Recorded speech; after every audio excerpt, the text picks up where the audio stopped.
Hello everyone, welcome to study of education. Students, आज के session में हम लोग करने वाले हैं क्लास 4, जो कि हमारे एनसीईटी 2023 के लिए है, जिसमें हम लोग टीचिंग एप्टीट्यूड कवर कर रहे हैं, right.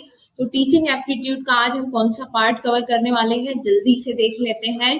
That is going to be related to science. ठीक है, मैथमेटिक्स का ये पार्ट हम पूरा कंप्लीट कर चुके हैं पिछली 3 क्लासेस में। आज जो 4th क्लास है उसमें हम साइंस वाला ये पार्ट कंप्लीट करेंगे और उसमें ये 2 टॉपिक कवर करेंगे। ठीक है, चलिए तो स्टार्ट करते हैं विदाउट एनी डिले।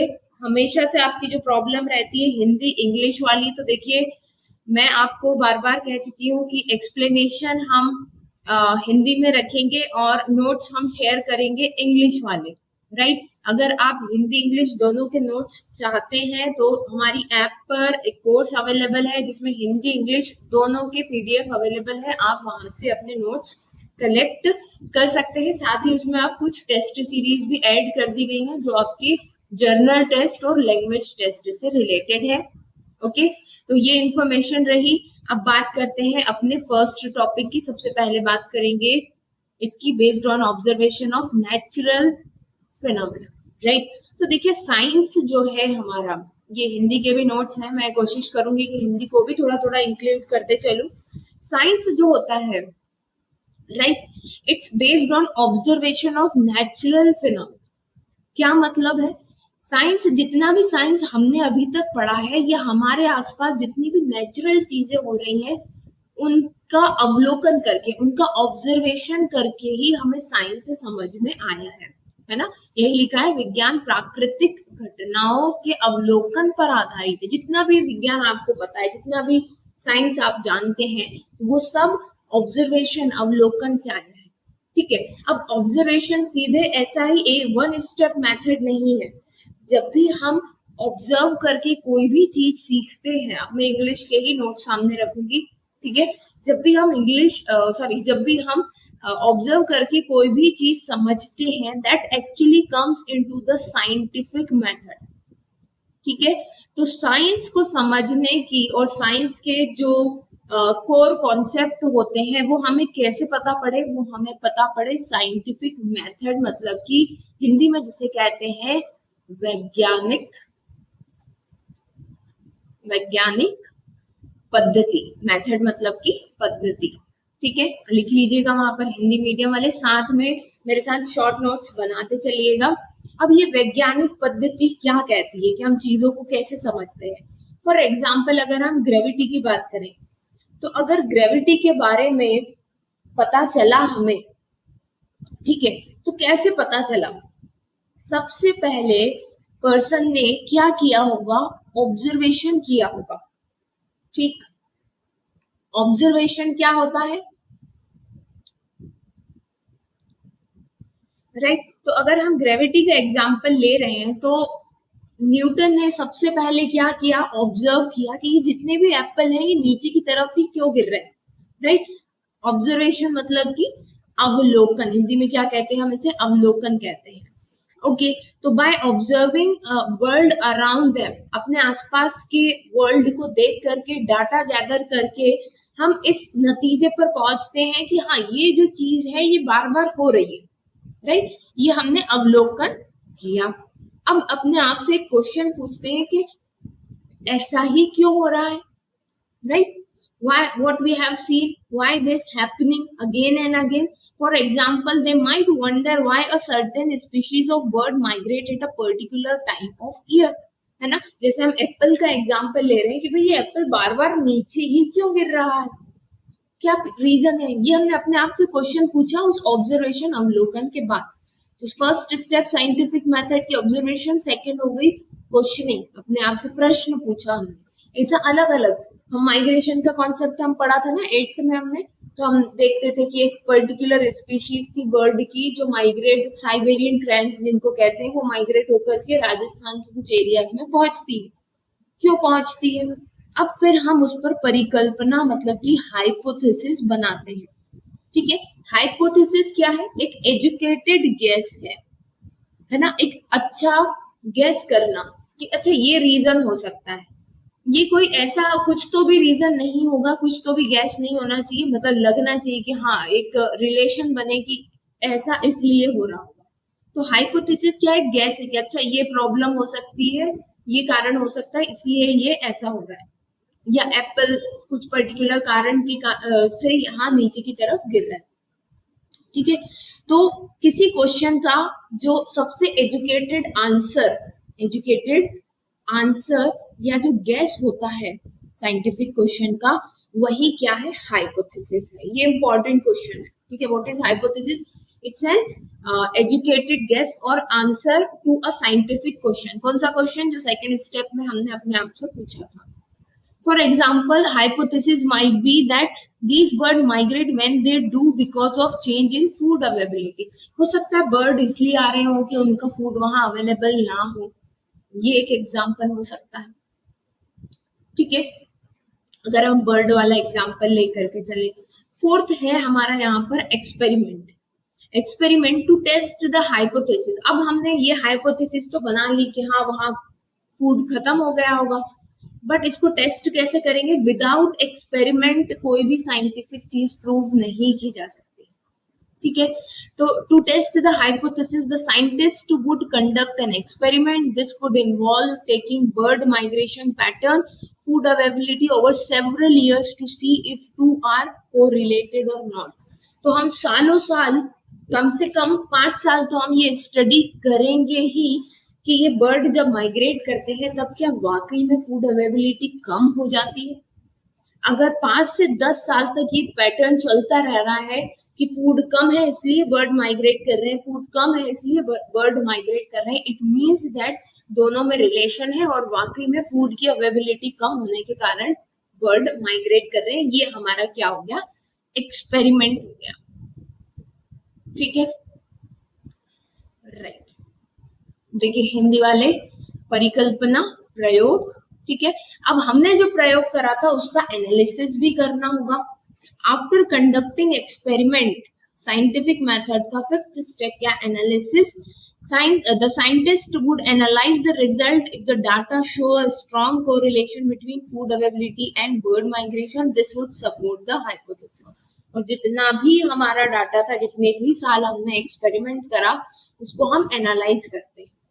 ठीक है, सिक्स्थ हम कंक्लूड कर देते हैं on the basis of analysis. Conclude को हिंदी में हम कहेंगे निष्कर्ष निकाल देते हैं, राइट, कि हाँ भाई हमने जो एक्सपेरिमेंट करा है ये बहुत हद तक एक दूसरे को सपोर्ट कर रहा है, एंड ये फाइनल है कि ये जो बर्ड माइग्रेट कर रहे हैं, ये जो बर्ड एक जगह से दूसरी जगह जाते हैं, ये फूड की अवेलेबिलिटी ना होने के कारण जाते हैं। सेवंथ, फिर एक साइंटिस्ट क्या करता है? अपने एक्सपेरिमेंट को, अपने जो खोज है उसको पूरी कम्युनिटी, साइंस कम्युनिटी में बताता है। कैसे बताता है? By publishing the research paper in scientific journal. ऐसे कोई प्रेस रिलीज नहीं की जाती है, बकायदा आपने जो भी एक्सपेरिमेंट करा है उसको, कुछ जनरल्स होते हैं जो थ्रू आउट द वर्ल्ड जो लोग एक्सपेरिमेंट करते हैं, वो अलग अलग फील्ड के, उनका अलग अलग जनरल होते हैं, वहां पर वो पब्लिश करते हैं। तो किसी भी, अभी तक आप जितनी भी फिनोमेना जानते हैं ना कि टेक्टोनिक प्लेट्स, अर्थक्वेक क्यों आता है, या ग्रेविटी की हम बात कर रहे हैं, या ये माइग्रेशन क्यों करते हैं बर्ड्स, राइट, इलेक्ट्रिसिटी क्यों फ्लो होती है, ये सभी का आंसर हमें किस मेथड से मिला है? साइंटिफिक मेथड के अकॉर्डिंग जब हम ऑब्जर्वेशन कर रहे हैं तभी मिला है। वो कहते हैं ना कि किसी भी चीज को समझना है तो पहले उसको अच्छे से ऑब्जर्व कीजिए, then only you can come to the final conclusion कि भाई बात क्या हुई और ये रिजल्ट सामने क्यों आया। ठीक है, अब कौन कौन सी natural phenomena, basic science phenomena in nature, ये हमारा बेसिक फर्स्ट है, based on observation of natural phenomena, है ना, ये फर्स्ट पार्ट है। तो अभी हमने बेस समझ लिया कि कोई भी साइंटिफिक फिनोमेना या साइंस फिनोमेना, नेचुरल फिनोमेना, जो प्राकृतिक घटनाएं हो रही है वो किस बेसिस पर होती है, जो जिस भी बेसिस पर होती है, हम उनके रिजल्ट तक कैसे पहुंचते हैं? साइंटिफिक मेथड से पहुंचते हैं। अब कुछ बेसिक फिनोमेना की बात कर लेते हैं जो ऑब्जर्वेशन से हम लोग समझ पाए हैं। The first is the gravity, है ना, this is the force that pull object towards each other. Gravity वो फोर्स है जिसमें दो ऑब्जेक्ट एक दूसरे को अपनी तरफ खींचते हैं. It's why things fall to ground when dropped and why planets in orbit around the sun. तो सन के चारों तरफ ही सारे प्लैनेट्स क्यों घूमते हैं? कोई भी चीज गिरती है तो नीचे की तरफ ही क्यों आती है? या दो ऑब्जेक्ट एक दूसरे को कैसे अट्रैक्ट करते हैं? ये सभी ग्रेविटी के अंदर आता है. ऐसे ही फोटोसिंथेसिस, राइट. तो फोटोसिंथेसिस क्या है ये सभी को पता है. The process by which plant and some organism use sunlight, carbon dioxide, water, और फिर वो क्या बनाते हैं? ग्लूकोज बनाते हैं. मतलब प्लांट अपना फूड बनाते हैं, ऑक्सीजन रिलीज करते हैं. ये सबसे बेसिक मेथड है जिससे अर्थ पर सर्वाइवल बना हुआ है. इवेपोरेशन, कंडेंसेशन, ये सब फिनोमेना अभी हम कैसे समझ पाए? साइंटिफिक मेथड से ऑब्जर्वेशन कर. ठीक है. तो evaporation is a part of water cycle. Evaporation, condensation, ये कुछ स्टेप, प्रेसिपिटेशन, ये कुछ स्टेप्स ही है जो वाटर साइकिल बनाती है, राइट.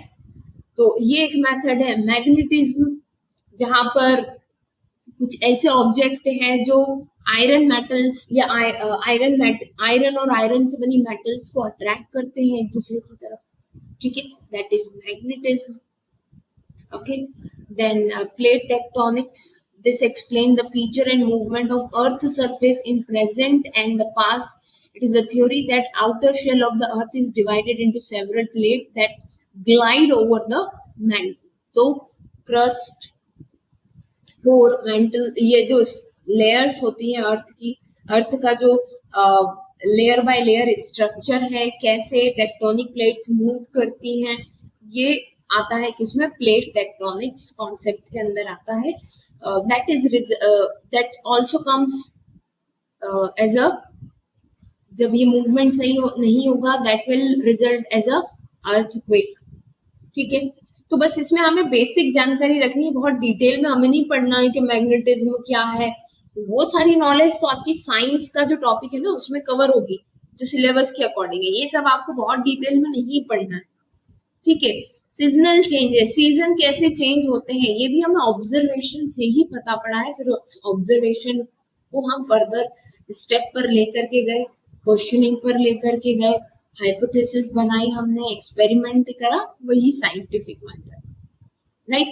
इकोसिस्टम इंटरेक्शन, कैसे अलग अलग इस अर्थ पर प्रेजेंट अलग अलग जो कंपोनेंट है एक दूसरे से रिलेटेड है, वो इकोसिस्टम के अंदर आता है. ओके, ये था फर्स्ट पार्ट. अब हम बात करते हैं सेकेंड पार्ट की. Famous Indian scientist and woman scientist. जैसा मैंने आपको कहा था कि साइंटिस्ट वाला पार्ट बहुत बड़ा है, तो कुछ अभी बेसिक साइंटिस्ट मैंने यहाँ पर ऐड किए हुए हैं, आपको एक आइडिया लग जाएगा. इसके अलावा जो हमारा ऐप पर जो कोर्स है उसमें मैं कंटिन्यूअसली जैसे जैसे मुझे लगता है कि हाँ ये भी ऐड होना चाहिए, वो हम ऐड करते चलेंगे. तो yes, let's talk about first famous Indian scientist CV Raman, 1888 to 1970. ठीक है.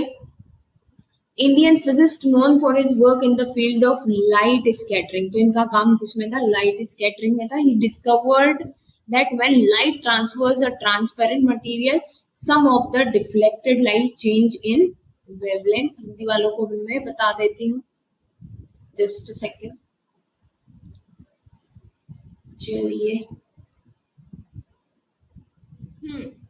तो भौतिक विज्ञान के ये साइंटिस्ट थे जो प्रकाश प्रकीर्णन है ना के क्षेत्र में अपना काम के लिए जाने जाते हैं. उन्होंने पाया कि जब प्रकाश किसी पारदर्शी पदार्थ से होकर गुजरता है तो विक्षेपित प्रकाश का कुछ भाग तरंग दैर्घ्य में बदल जाता है. इस घटना के बाद रमन स्कैटरिंग या रमन प्रभाव के रूप में जाना जाता है. तो रमन इफेक्ट के लिए सीवी रमन जाने जाते हैं. 1930 में उन्हें फिजिक्स में नोबेल पुरस्कार भी दिया गया था, राइट.